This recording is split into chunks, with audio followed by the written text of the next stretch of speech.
fan of the day in the audience, which you'll see in a little bit. So, she's one of Hollywood's most talented actresses. Please welcome the lovely Elizabeth Olsen. Come on up.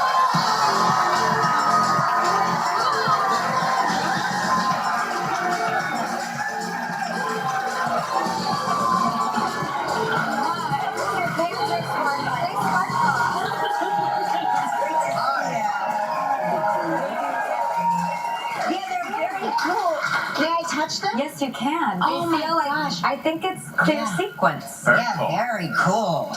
Very sparkly. You just got back from a really amazing trip, we hear, of Portugal and Spain. Yeah, I went on a road trip. So great. It was amazing. Landed in Lisbon, drove across through to Madrid, and then drove to Barcelona. There's a lot of like random things in between that isn't that exciting, but it was really. But you have a route, or you have? How much do you know about what you're doing when you're making a trip like that? I just where we're sleeping. That's it. Yeah, that's all you know. That was the goal.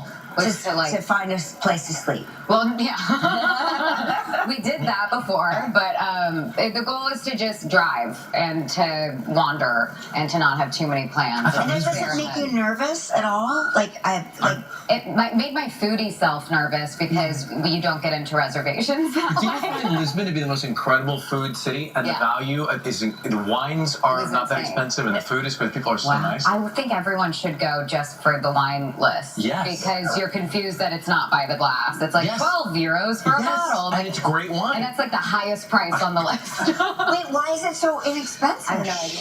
Yeah.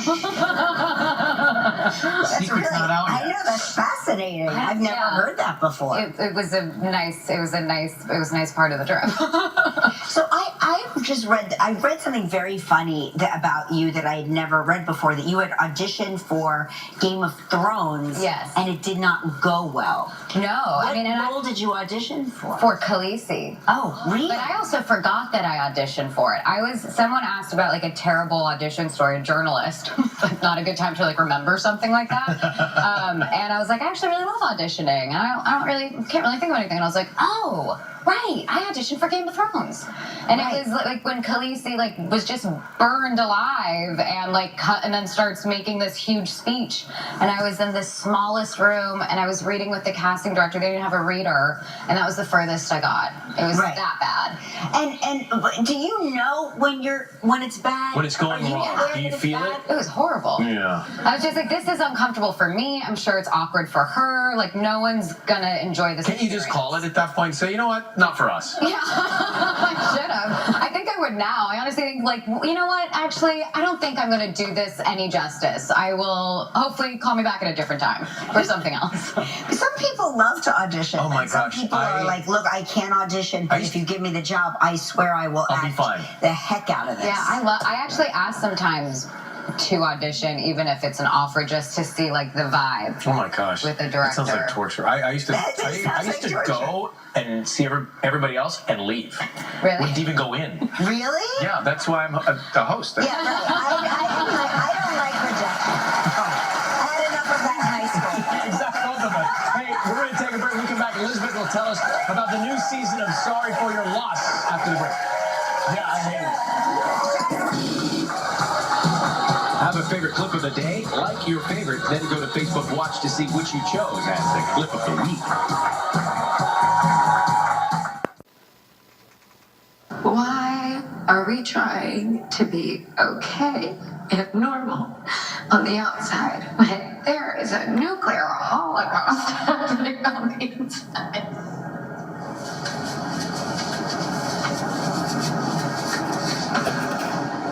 I mean, I guess it's because if we try hard enough, we can believe our own lies.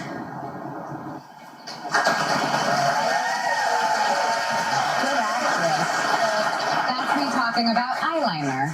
Eyeliner? Yeah. That's you talking about eyeliner? Yes, complaining about eyeliner. Yeah. No kidding. Yeah, but from a widow's perspective. Oh, right. Well, tell us about what's happening. This is a scene from Sorry for Your Loss. Which is in its second season. Yeah, we're in our second season. It's a show about a young widow. And it's about the grieving process and the cyclical nature of it and how it affects the person and everyone around them. And we play a lot with perspective and flashbacks and memory and how memory adjusts and changes over time. It's a really beautiful show. I think it's on Facebook Watch, and it's created its own community because of it. Because it's Sure, right. been Because really- I'm sure there are bereavement face already. groups out there. Yeah, and what ended up happening, because grief is such an isolating experience, and what happened with this show and on Facebook Watch, you can comment on things, and then you can create groups and group chats, and people found comfort in one another and sharing their own stories. And the fear of like having comments on a television show page is just trolling, and it ended up being this really beautiful thing that brought people together. Wow. Yeah. Wow. Congratulations on the second season. Also, an executive producer of the series. You can catch new episodes of Sorry for Your Loss every Tuesday on Facebook Live. Elizabeth, thanks for coming. Coming up next, we're going to get our flu shots. Tomorrow on Live, Alfre Woodard.